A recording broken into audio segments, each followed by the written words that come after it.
Stay hungry, stay foolish.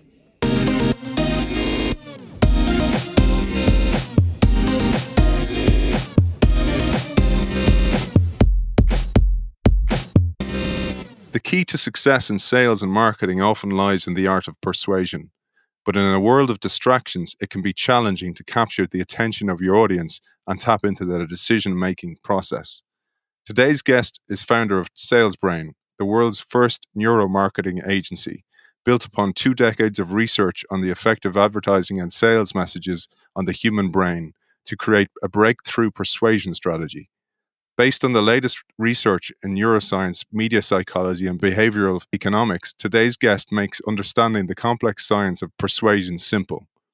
We will discuss the award-winning persuasion model NeuroMap, a science-based, comprehensive yet simple step-by-step process that helps develop successful marketing and sales messages. This strategy of persuasion is useful in both business and personal success. Today's guest is author of the new book, The Persuasion Code: How Neuromarketing Can Help You Persuade Anyone, Anywhere, Anytime. Patrick Renvoisé, welcome to the show. Good morning, Aidan. How did I do on my pronunciation there, man? Not too bad. You describe yourself as a French nerd, Patrick, passionate about the brain and marketing, so you decided to mix these two passions together.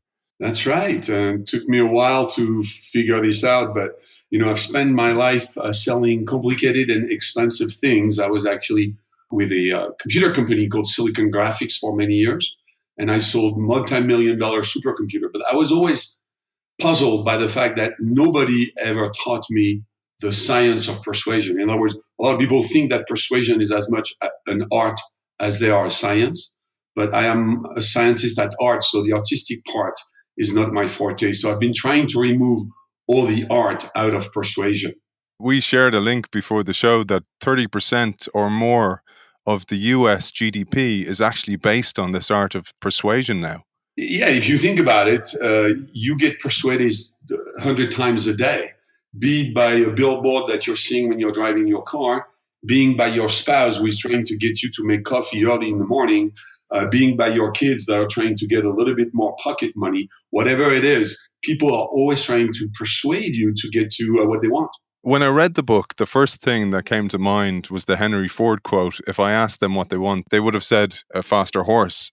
We can't easily articulate what we want. It's kind of funny because this is what marketing is supposed to do. In other words, the definition of marketing in a few words is, I think, quite simple, but it's the idea that you ask people what they want, and then based on their answers, you will build a product, and later you will build a strategy to sell that product. This is what traditional marketing has been all about. But we have enough scientific proof today to say that this way of looking at things is ineffective at best. Why? Because it forces people to self-describe what they want, but in reality, people don't know what they want. It's a little bit like if you're going to a restaurant and the chef tells you, what do you want to eat tonight? You won't be able to express what you really want. And that's why people have menus in restaurants. The promise of neuromarketing, which first appeared about 15 to 16 years ago, is that we're not going to pay so much attention to what people say when they report what they want. Instead, we should be able to measure various physiological changes that happens on our body. And when you bypass the self-reporting of people, you'll get a better, a more accurate measurement of what people really want. Let's talk about that a little bit, because the problem of a lot of focus groups and surveys is that it's declared data or self-reported data. And you tell us that polls and self-declared data and surveys don't accurately tell us what people want. And this is what you've done with SalesBrain and your own neuromarketing business, is that you look at the behavioral data of people. So you look at their neurophysiological changes, and you've created a unique process that looks at the changes that happen in people as they experience something. Yes. Well, if you think about how complex the brain really is and how all these physiological and psychological processes are happening in the brain, when you're asking people, what do you want? You're forcing the output to go through a funnel, to go through a bottleneck. And that bottleneck, when you ask people to express using words what they want, is a tremendous amplifier, distorter of what people really want. So it's a little bit like, again, the brain is this huge volume, contain this huge volume of information. And when you are asking people to use words to describe what they want, forcing them to go through that filter impact their view of what they really want. I was thinking about this, Patrick, because we're in an age where trust is at an all-time low. So people don't trust their government, they don't trust media, but also they don't trust the metrics that they're getting from advertisers.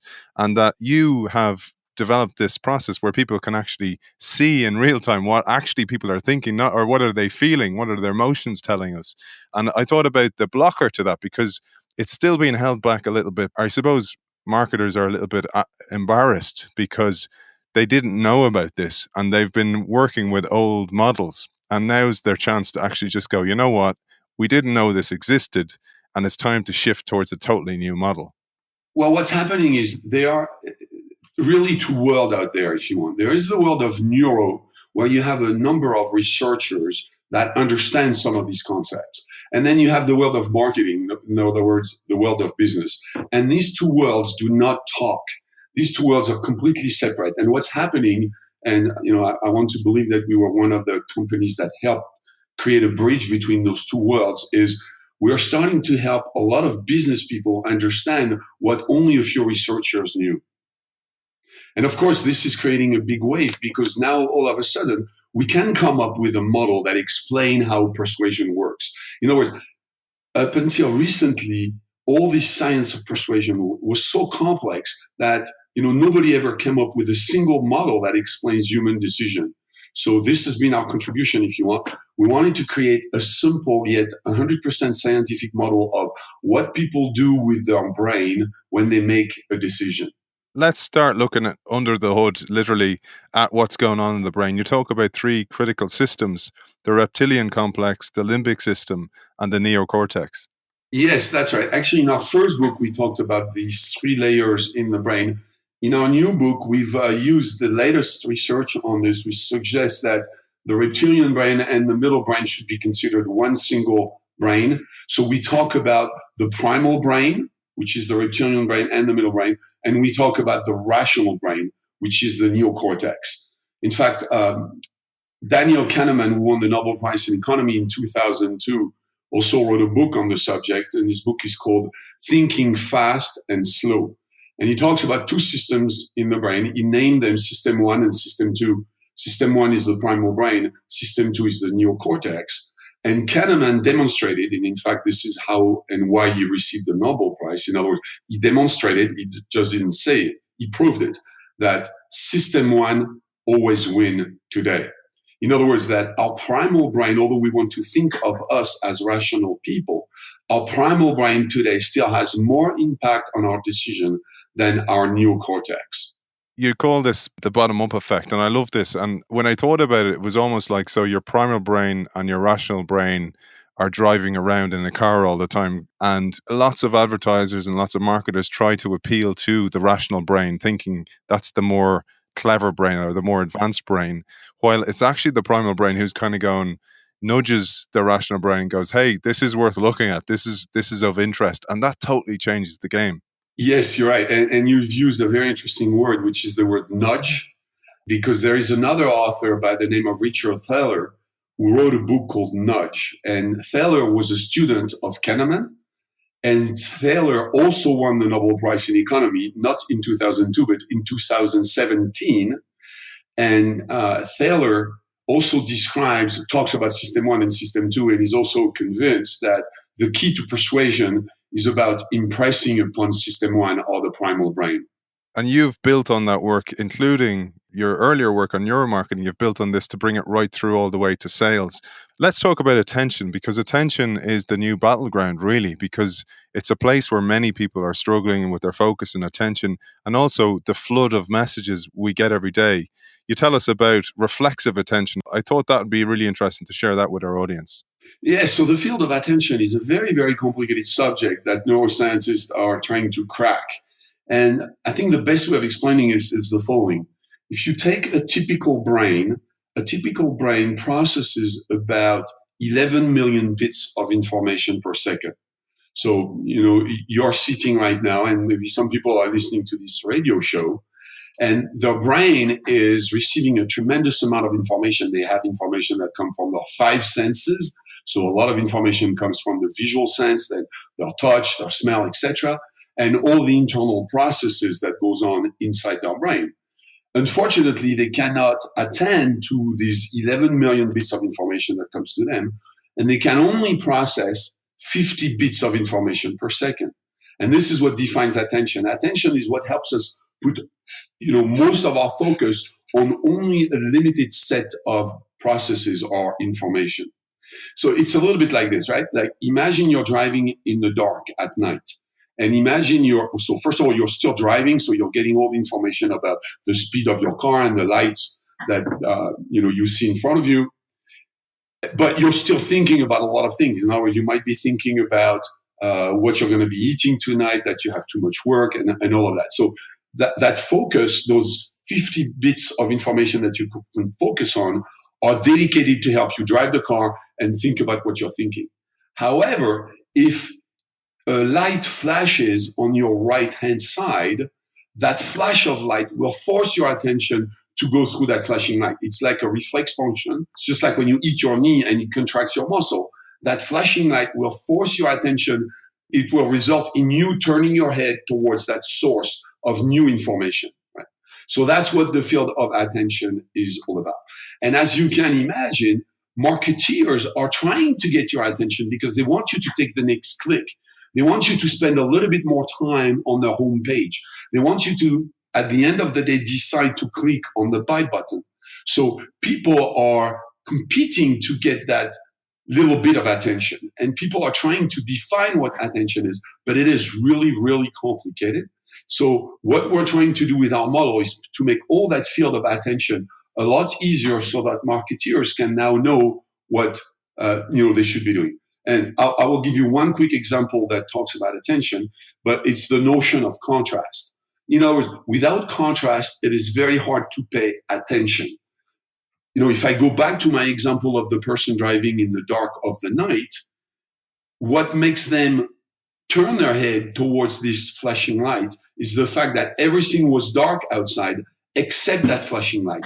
And that contrast forced their attention to go there. Now, if you translate that into the world of business, what does that mean? Well, if you think about it, most companies, when they want to promote their services, they claim that they are one of the leading provider of. And the problem is when you say, I am one of the leading provider of, there is absolutely no contrast. Why? Because all your competitors are saying the same thing. This notion of attention starts with people saying something different, something which has enough contrast between what's being said and what every other message is using. I'd love if we focus a little bit more on some of the solutions you offer and the NeuroMap as well, which is just a phenomenal tool. And I'm using it myself. I mean, you have a convert here with me. Once I read the book, I was like, this is phenomenal. And you're very generous in that you give the map in the book. You give an appendix at the end of the book where you can run through a questionnaire and go, do I match all these elements in order to get the best bang for my book possible? Before we go there, Patrick, it'd be great to talk about how our emotions and how homeostasis, for example, plays a role, because there's much more at play. It's like we have this, I thought about the idea of a shepherd and a sheep, and it's like our emotions behave as a shepherd and herd us into certain behaviors the whole time, and we're totally unaware of. And by being aware of them, it can empower us in a way. Yes. So to make this rather clear, let's think about the very first form of life. And one of the most basic form of life is a unicellular. So if you take a unicellular, that unicellular typically still has to make a couple of decisions. And the most important decision that those unicellulars are making is the following one. When they get stimulated by something, the question they have to ask themselves is, do I want to get closer to that stimulus, or do I want to get further away from that stimulus? Let's take an example. If you take a typical unicellular and you put a drop of sugar close to it, sugar is a source of energy which this unicellular needs. And so what will it do? Well, if it senses sugar close to it, that unicellular will get closer to the stimulus. Now take that same unicellular and put a drop of acid close to it. That unicellular, instead of going closer to the acid, will move further away from the acid. Right? And our emotions and our behavior as human beings has evolved from that simple principle, which is when we see, hear, or feel a stimulus, we ask ourselves, do I want to get closer to it or do I want to get further from it? And we make that decision based on our chances of survival. So down at the cellular level, we human beings are still meant to react to those stimulus in the same way. And to do that, all our cells have to keep what's called homeostasis, which is we need to keep a constant state of equilibrium at the level of our cells. In other words, if the environment becomes too acid, to keep the same level of acidity, we will move further away from it. So even today, this is something which a lot of people don't realize, but all the decisions that we make are based on this principle of, do I want to get closer to it? No, like, for example, I'm looking at an ad from Apple. I want a new phone. Then, of course, this ad is going to create a level of desire that wants me to get closer to it. So all the work of advertisers today is to create that impulse that pushes us to go towards our product as opposed to move away from it. But we found that behavior is actually the result of how we have evolved as a living mechanism. That's what's happening on the inside, Patrick. You give us some examples where we can show that the primal brain is in charge, is the one in the driving seat most of the time, nudging the more rational brain. And you give us the brilliant example in the book of the candy equation. It'd be great to give that dilemma to our audience. Yes, Aidan, this is a really good one. So let's do this. Imagine you're going to buy a cookie and a candy. And you know that the cookie and the candy is $1.10. That's the sum of those two items. And then people tell you, well, we know that the cookie is $1 more than the candy. So the question is, how much is a cookie and how much is a candy? So again, a cookie plus a candy equal $1.10. We know that the cookie is $1 more than the candy. The question is, how much is the cookie and how much is the candy? I'll let you think about it. I know the answer, so I won't spoil it for people, but I have given this test to everybody, and everybody says it has the same answer. Right. Everybody answers, well, the cookie is going to be $1. And that's the fast brain, the primal brain, jumping to the conclusion, which happens to be wrong. Because if you do this, then the difference would be only 90 cents. So the real answer is the cookie is $1.05 and the candy is 5 cents. However, regardless of your level in mathematics, in other words, you can have a PhD in mathematics, most likely your primal brain, your fast brain, made you jump to the wrong conclusion. And what I love about this, Patrick, is even when you tell our audience now, and even when they probably write it down or contemplate it, your primal brain still fights it. And then you'll ask yourself again, and you're going to go, how is that again? You'll kind of forget, because it's like the primal brain's constantly fighting to go, actually, I'm right here. You use this as a brilliant example to show some of the biases that are a result of our primal brain. And one of the brilliant ones is the gain maximization bet and the loss of avoidance bet. Yes, the loss aversion bias is probably one of the most important biases. And by the way, most people don't know this, but we human beings have 188 cognitive biases. And those cognitive biases all find their source in the fact that we decide with our brain, which is not the rational brain. But you're talking about the loss aversion bias, and that's a very, very interesting one. So let's see if we could do this over the radio. So, Aidan, I'm going to ask you to do a bet. In fact, I'm going to ask you to do 2 different bets, and I'm going to give you 2 options for each bet. So in the first bet, you have the option of making $5,000 for sure. So you have 100% probability to make $5,000. Or your option is, we will flip a dice or a coin, and if the coin lands on heads, you will win $10,000. If it lands on tail, you will win nothing. So again, you have 2 options. Either you can win 5,000 for sure, or we will flip a coin, and in one case you will make 10,000. If it lands on the other side, you will make nothing. What would you choose? I would go straight for the money and go, it's guaranteed 5,000. I'd go for that. Yes, in fact, Kahneman, who did that test, found that about 97% of the population would choose that option. All right.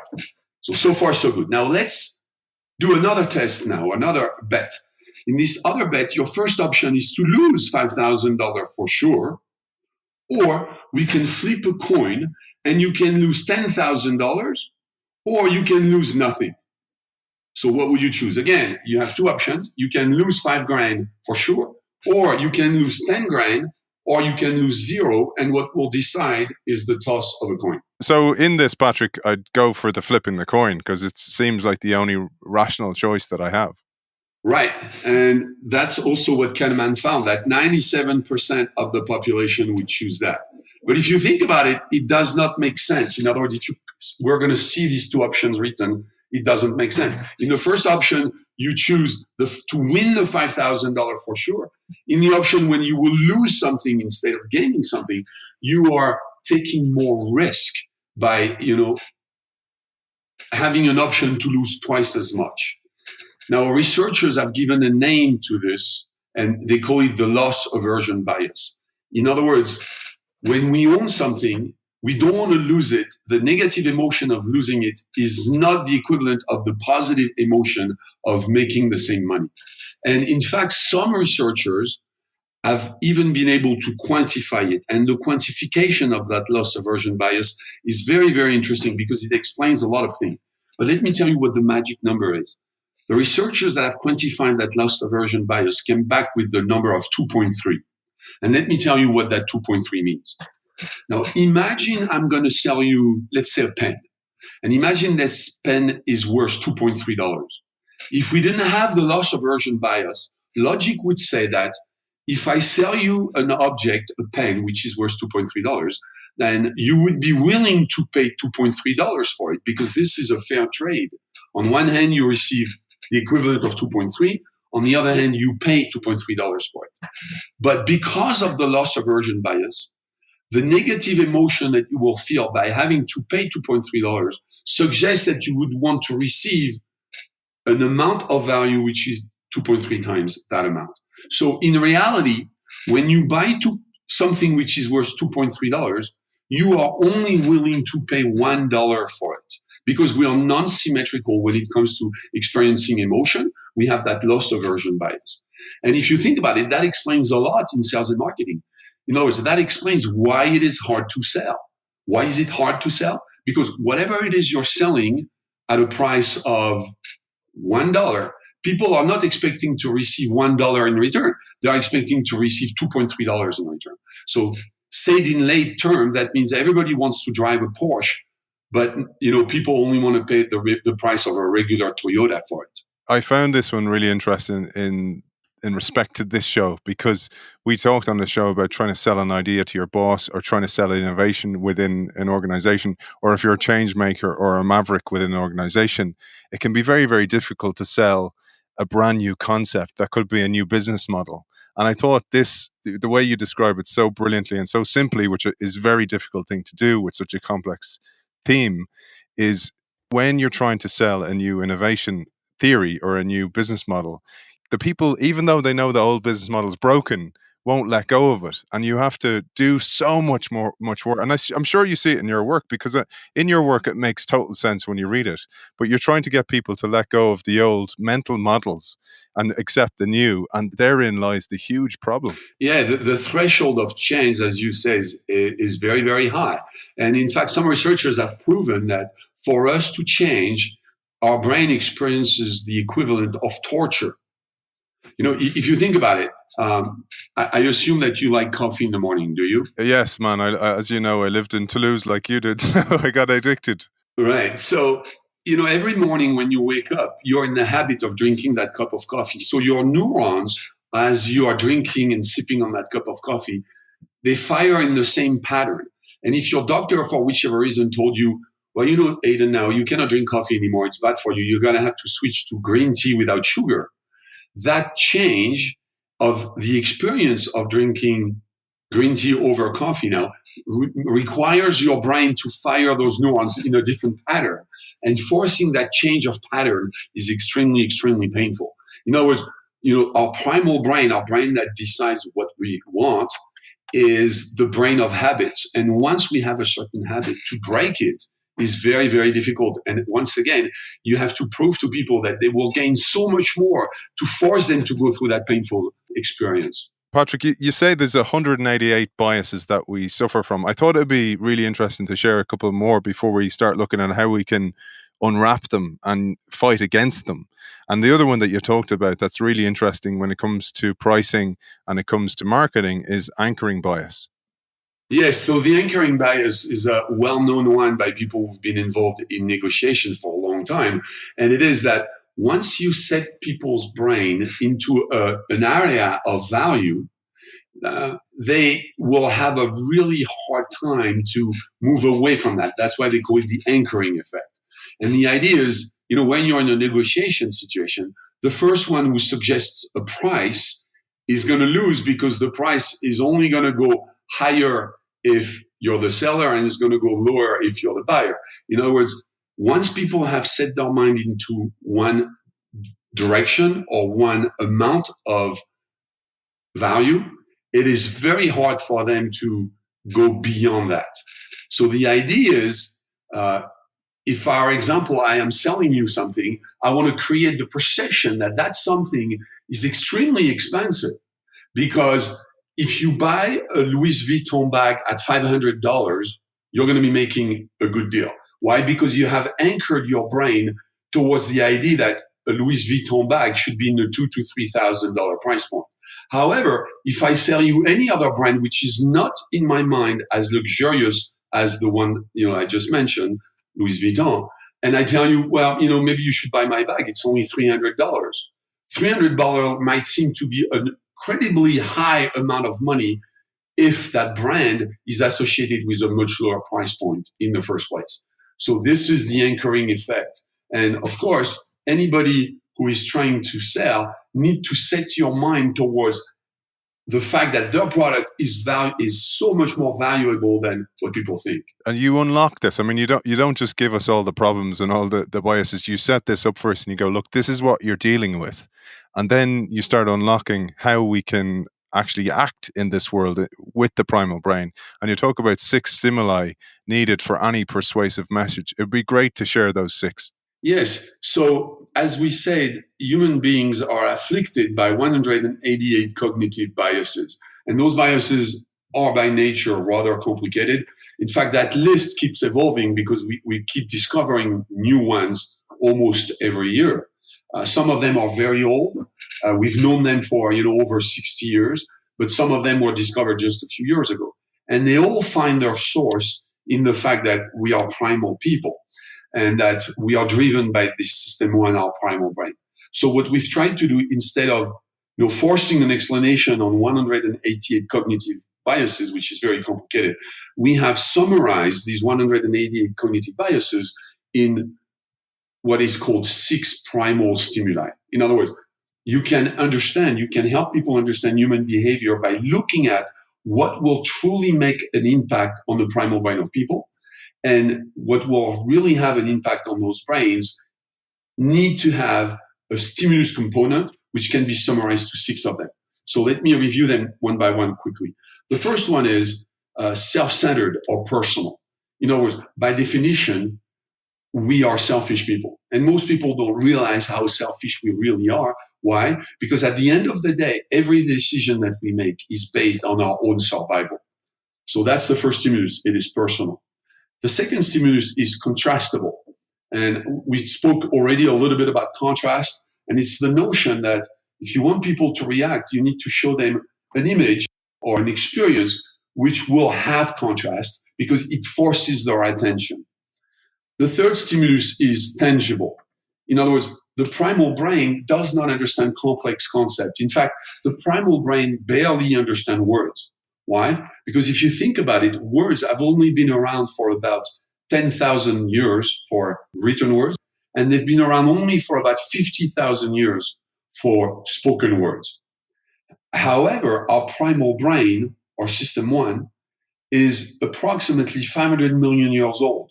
So words are not tangible enough. Words have not been around for long enough to make an impact on our decisions.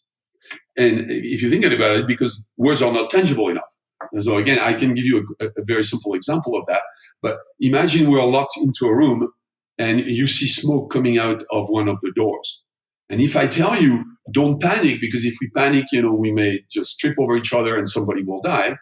But if you see that people are rushing towards the door, the fact that I'm using words, tangible words, that are trying to prevent you from doing the wrong thing, it will have zero effect on you, because down the road, words are not tangible enough. In other words, if your brain sees a lot of people rushing towards the door, the fact that you use words to counter interact with this concept, it's not going to do anything. Patrick, is that why, for example, if somebody's panicking, it takes a while for them to create the capacity to listen to you, to hear your message, or even children, for example, because their more advanced brain isn't as advanced as an adult, for example? Yes, absolutely. Because we do not process information in a linear way. We do not process every stimulus in the same fashion. Our brain has various neural pathways that will either favor or discount different kinds of stimulus. So, for example, the stimulus of word is much less important than the stimulus of visual. In fact, visual is one of the next 6 stimulus, which is our brain favors the visual stimulus. And there are many reasons for that. But one of them is the optic nerve is much faster than the auditory nerve. In other words, the optic nerve carries approximately 50 times more information than the nerve from the ear to the brain. So when I'm talking to you, if I'm trying to use words, which of course will be decoded by your auditory cortex, that message will arrive to your brain in a much slower way than if I show you a visual. So that explains why the visual stimulus is important. In fact, in the US, it is illegal to show visual bodies of soldiers that have died in a fight. Why? Because they know that it creates such an emotional cocktail to people that it is not allowed. So you can report on the deaths of American soldiers. You can use words to do that, but you're not allowed to show images. Within visual as well, there's 4 types of visual stimulation, which is really useful for marketers: the 3D moving object, the static object, the 2D moving object, and the static image. It'd be great to share them. Yes, so now even when you're talking about the visual stimulus, there is a hierarchy of stimulus that have a greater impact on your brain. And in fact, if you go back to our origins, it's a very interesting test. I have actually another test, which is kind of interesting. And it's when you ask people, give me an object, give me the name of a tool. And if you ask people, give me the name of a color.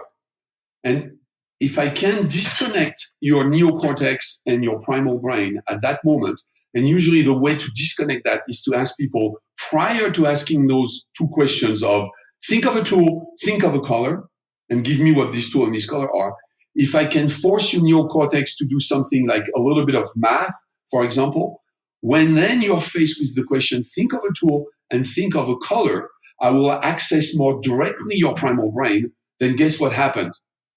Well, something really interesting happened, which is most people give you the same tool and the same color. Although, people could choose from a very large set of possible tools, very large set of possible colors. If once again, I can access directly your primal brain response, I would get either a red or a blue hammer. I do this test in front of large crowds, and this test works beautifully. In other words, if you're in front of 200 people and you do this test, you have over 50% of the people that give you either a red or a blue hammer. Why? Because the 3D object of a hammer is one of the most important objects for survival. Why? Because if you're equipped with a hammer, you can defend yourself and you can, eat various kinds of food like nuts. You can break the shells of the nuts. And the red or blue are also the first color that comes to our mind, because blue is the color of water, which is needed for life, and red is the color of danger because it's the color of blood, right? So this is a great example where the visual stimulus of forcing people to think of an object, they will think about a hammer, and people can see in their mind that picture of a hammer in 3D. Right? So even within the visual stimulus, you have a hierarchy of stimulus that have a greater impact on the brain. I thought this was so fascinating because while the book, you talk about marketing, you talk about sales, it also helps presenting and presentations. And I thought it was fascinating that you said under the visual stimulus that we see letters, so bullet points, for example, on a presentation, we see them actually as hieroglyphs. We don't see them as words, as individual letters. Our brain actually sees them as shapes or pictures. In fact, the last chapter in our book, the one which is titled Deliver to the Primal Brain, is all about presentation skills. Because at the end of the day, when you're in marketing, you have to answer two critical questions. The first question you need to answer is, what do I need to communicate? In other words, what is the content of my message? And then once you have solved that equation, you still have to ask yourself, how am I going to communicate that concept? And unfortunately, the how you communicate concept typically is more important than the what you need to communicate. So the how has to do with, for example, visual. The how has to do when you have two different presenters. Think about it. If you launch a new product and you have a team of 100 salespeople, unfortunately, those 100 salespeople, even if you have agreed as to what people should say to maximize your probability to sell that product, those 100 salespeople are not going to get the same results. Why? Because each and every one of them is going to have a different charisma or a different way of presenting. Right? So the how they're going to communicate the message is still going to generate radically different results in how they were able to persuade others. Well, that persuasion linked to their charisma or their chi or the way they say things, we've come up with a very fine model, and it's all described in the chapter 4 of our book, which is actually the longest chapter in the book. And it's all about how do you go beyond words to communicate? So how do you create the proper visual that will have the best impact on people? How do you create an experience that go simply about talking? In other words, how do you trigger emotion in the brain of people? Because emotion is one of the 6 stimuli. You have a sense of these. You get told, make sure that you make your main points at the start, that you introduce a problem, and then you introduce the resolution to that problem. And then, so you start with what I'm going to tell you, then you tell you, and then you tell you why you told you. But you break this all down and let us understand what's going on inside the brain. And you talk in the memorable section about the U-shaped curve of memory. Yes, so that's actually linked to 2 cognitive biases. These biases, we've known them for at least 60 years now, and it's called the recency and the primacy effect. So here is what happens, right?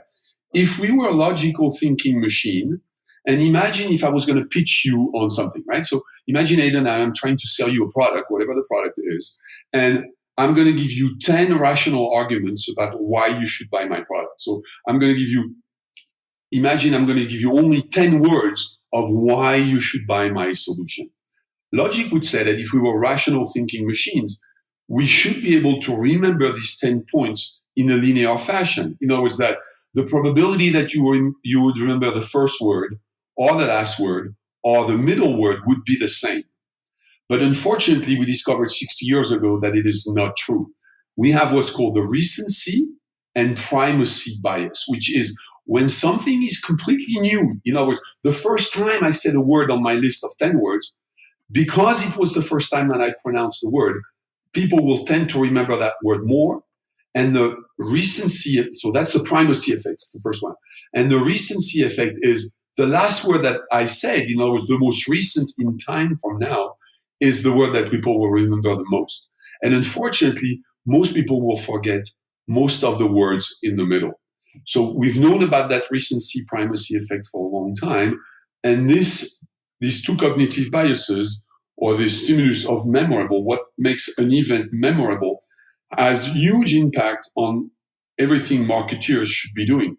Because the human brain does not remember things linearly. As you said, it follows a U-shaped curve, which is we remember things at the beginning, we remember things at the end, and we forget everything in between. I absolutely love it. I love the way you explain why people tell you these things, which is often what you don't get. And what you do so brilliantly in the book is give us the science behind the process, which really is a great way to get the naysayers and often the CFOs who don't want to invest in your product over the line as well. The last of the 6 you talk about is emotions, and it'd be great to delve into that, Patrick, because this I found absolutely fascinating. The pain of gain or the pain of regret, for example. Yes. So, we've known for a long time that emotions played a big role in the process of decision. But if you really study what neuroscientists are saying, they go even further than this. In fact, one of the greatest experts on the role of emotion in the brain is a professor. His name is Antonio Damasio, and he wrote an absolutely amazing book back in 1995. And his book, amazingly enough, is titled Descartes' Error. And let me tell you what he says in the book. He says, we are not thinking machines that feel. We are feeling machines that think once in a while. We are feeling machines that think once in a while. So it's not like emotions are optional. We know now for sure that emotion is the basic fuel that is needed by the brain to make a decision. Why? Because there is no such thing as a rational decision. It just does not exist. Why? Because the brain is an emotional processing machine. And Damasio demonstrated this brilliantly, and he wrote a fascinating book on the subject. And his book is titled Descartes' Error because, as you know, Descartes was a French philosopher who lived in the 1500s. And Descartes thought that there was, because we were rational people, that there would be a way to process information linearly. In fact, he wrote an essay called Le Discours de la Méthode, where he described what we're supposed to do if we want to land on the best, most rational decision every time. And we were under the illusion that we human beings were rational up until Damasio, again, it's quite recent, in 1995, demonstrated that it does not work that way. In fact, he said, Descartes was brilliant, but he was completely wrong. And he demonstrated that we are emotional creatures that make emotional decisions. So here is what happened, is we make emotional decisions unconsciously, and then we will take several cycles to justify rationally why we made that decision. But down below, all our decisions are driven by this need for emotion. And again, remember that these emotions find the roots in the notion that if I get a stimulus, I'm going to ask myself, is it a positive stimulus? Do I want to get closer to it? Or is it a negative stimulus? And do I want to move further away from it? In fact, the word emotion comes from the Latin words movere, which means to move. So an emotion is what precedes motion. In fact, we talk about emotion, right? So an emotion is what is needed for us to decide if we want to get closer or further away from a stimulus. And of course, all the marketeers are trying to create that positive emotion that will draw you towards the product. And the field of emotion is fascinating. We could talk about it for hours or days, but to my knowledge, there are at least 22 different models of emotion. But you have to understand that a lot of people are using the word emotion in the wrong way. In other words, they mean by emotion the fact that people are not rational. In fact, when we tell people don't be emotional, we want to tell them try to use more your neocortex, try to use rational more than what you just did in that decision. But you cannot ask people to not be emotional because that's what we are. But the beauty of it, though, is that emotions are rational and scientists modelize emotion. As I said, there are at least 22 different scientific models of emotion whereby scientists draw how emotions impact our behavior. Now, Barrett and Russell are two American scientists, and in their model, they have a very simple model where they look at emotion along two axes. One axis is the axis of positive or negative emotion, and the other axis is the emotion that puts you to sleep or emotion that gets you wired. In other words, emotion that gets you excited or emotion that gets you, asleep. And on that continuum, if you think about we human beings we go through a roller coaster of positive and negative emotion at the rate of about 1 every 3 seconds. So if you look at the wake time of a regular human being, we go through about 48,000 different kinds of emotions a day. In fact, another scientist by the name of Plutchik has a model of emotion which is really rich because he's talking about 8 primal emotion or 8 basic universal emotion that everybody experiences. And he says that when you combine some of these emotions, you get another emotion. So for example, he has the emotion of joy and he has the emotion of trust. And when you combine joy and trust, he calls that love. Right? So in his model of emotion, you can have different intensity of emotion. So joy, if you take a lower level of that emotion, you will get, I can't remember how he calls it, but joy at a lower level has another name as an emotion. And in his model, you can combine all these emotions. Now, unfortunately, in English, we have only 8,000 to 9,000 words that describes emotion. Yet we human beings are capable of experiencing, depends who you ask, by the way, but if you ask Buddhist people who have studied emotion for many years, they say that human beings experience up to 64,000 different kinds of emotion. If you ask other scientists, they will give you a number of about 12,000. The problem is we only have 8,000 to 9,000 words that describe emotions. So that means there are still many emotions for which we have no name. But here is the key, though, is we human beings are going through that roller coaster of positive and negative emotion at the rate of 1 every 3 seconds. And we will experience those to about 48,000 times a day. Now think about what's the secret of why we buy. So in this mess, which maybe we will call our lives, which is that roller coaster of positive and negative emotion, why would people decide to buy something? Well, people will decide to buy something only to the degree that they believe that the product or the service that they will buy will take them from a negative emotion. In other words, they're experiencing some kind of pain. We use the word pain in our book because pain describes really well what a negative emotion is. Right?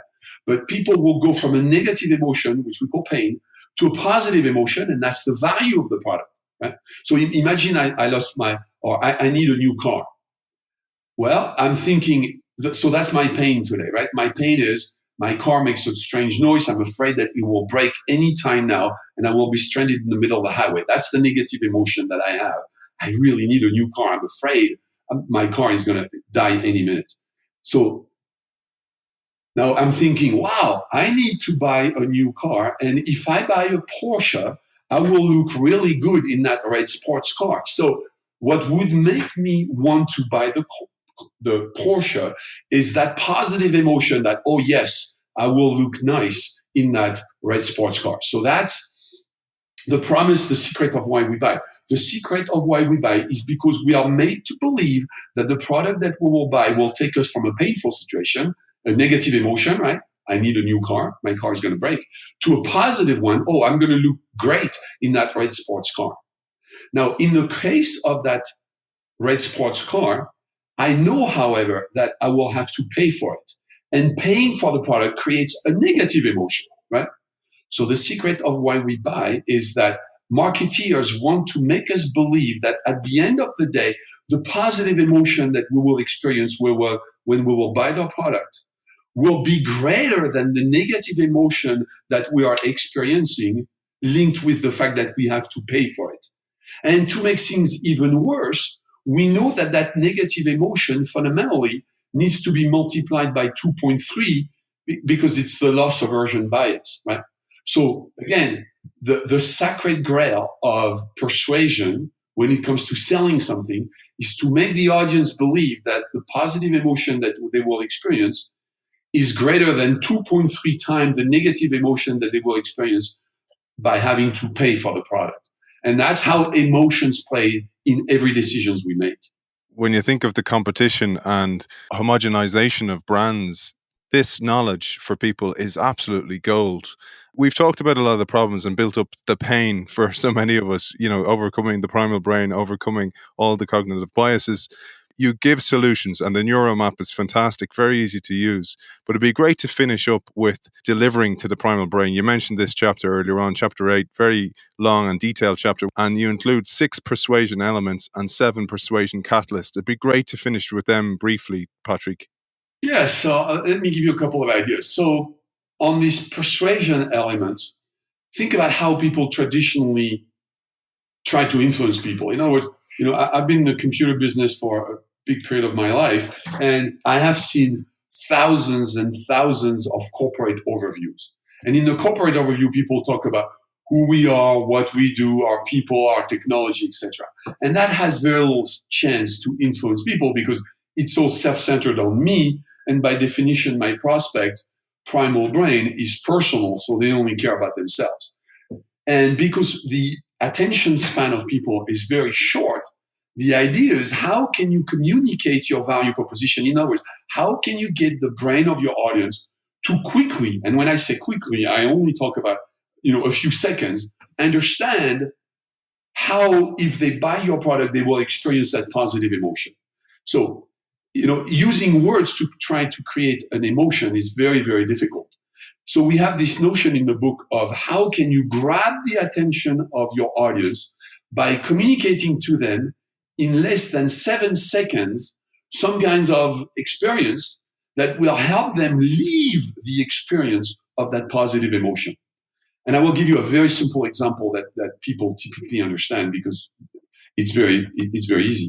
But imagine if you're selling a product to regrow hair for men, right? So a lot of men are bald and their pain is they don't look good without hair. So how could you communicate the value proposition of a chemical that regrows hair? Well, and how can you do it in less than 7 seconds? So imagine if I was going to try to do this, I could tell you, well, Aidan, I think you're starting to lose some of your hair here. Maybe you should consider a product that regrow hair. And we have this new chemical, and I'm going to start talking to you about the chemical element in the product that I'm selling. Zero impact, right? So how could I create what we call a grabber? In other words, an event that will help you relieve in 7 seconds or less the positive emotion linked with my value. Well, here's what I would do. First, I would start by showing you a picture of a bald guy. Why? Because by showing you the picture of the bald guy, you will immediately relieve that negative emotion of the pain. And then guess I'm going to contrast this image with what? Then I'm going to contrast you that negative emotion with a picture of the same guy now, but with a head full of hair. And do you see how by seeing now that guy with the hair, with his head full of hair, immediately you will experience the emotion that, oh yeah, if I use that product, I will go from the pain to the relief of the pain. And now all of a sudden, I'm capable of communicating my value proposition in less than 7 seconds. And in fact, we've seen that in many other examples, but the other very famous example is if I sell you a product to lose weight, right? So I can start talking about how often you're going to have to come to the gym, or I could start talking about a long list of things you should eat and things you shouldn't eat. But if I do this, I will not be able to help you relieve that positive emotion in less than 7 seconds. So how will I do it? Well, I would show you a picture of the guy who weighs 300 pounds. And then I would show you a picture of the same guy who now weighs only 150 pounds. And by doing this, your primal brain will go, oh yes, this is me. Now I'm overweight. And if only I was going to, buy this product, boom, instantly I would lose, half of my weight. Again, when you understand why, it's not somebody's opinion, it's actually fact. Right. And the key, it's, again, what can people create in terms of stimulus to communicate their value prop in 7 seconds? We call that a grabber. And the technique that I have used, that I was describing to you, is called a big picture. In other words, how can I show my value proposition in one visual? And in the case of the guy who has no hair, my visual would be contrasted because on the left side, you will see the guy with no hair. And on the right side, you see the same guy with a lot of hair. So all of a sudden now I have created an event which in just a matter of few seconds help your brain relieve both the negative emotion of the guy with no hair and the positive emotion of having a head full of hair. That's one of the 6 message elements that we describe. And let me tell you one of the 7 message boosters or message catalysts, as we call them. And that one is called wording with you. Now, we understand that most people still need to use words to describe their value proposition. But one very simple way to make that message much more personal is to use the word you. Think about how very often people focus their message on, well, this is who we are and this is what we do, instead of saying you. Let me give you an example. Imagine if I was going to sell you a drill or drill bits. I can tell you my drill rotates at 10,000 RPM, and because my drill rotates at 10,000 RPM, you will be able to drill this many holes per day. No, instead of saying my drill rotates at 10,000 RPM, you should say you will be able to drill 10,000 holes a day. So the idea is put the emphasis not so much on the product, but put the emphasis on the person who's going to be the product, which is you. So by translating all the messages which are written typically in the we or the our language, translate those messages into the you language, that forces the brain of your audience to put themselves in the driver's seat. And all of a sudden, you, Aidan, who has no hair, will be able to regrow hair, and you will have a head full of hair. So one of the message catalysts is to force yourself to look at all the message that you're broadcasting, be it on your website, on your PowerPoint, and see how often you use the word you versus using the word we.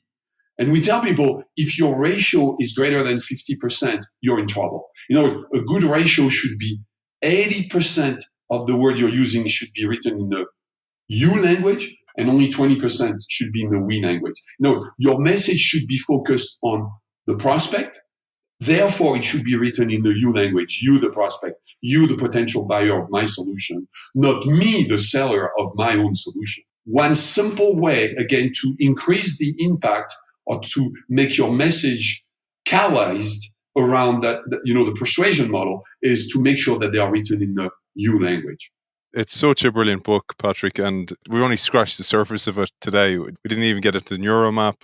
There's so many more of the cognitive biases that you explain, and it's really written in an accessible way, which is very challenging, and of course, one of your skills. Where could people find out more about your work, find out more about neuromarketing? Yes, well, people can learn more about us on SalesBrain.com. And our book, The Persuasion Code, is available on Amazon.com and many other websites. Again, the book is titled The Persuasion Code because in the early days of our companies, we were focusing the message on neuromarketing, but it seems like people understand the issue of persuasion better than neuromarketing. So we renamed the book The Persuasion Code. To my knowledge, this is the only book that presents a unified model of persuasion. It's the only book that explains how to use the 188 cognitive biases to your advantage. Author of The Persuasion Code, How Neuromarketing Can Help You Persuade Anyone, Anywhere, Anytime, Patrick Renvoisé. Thank you for joining us. Thank you, Aidan.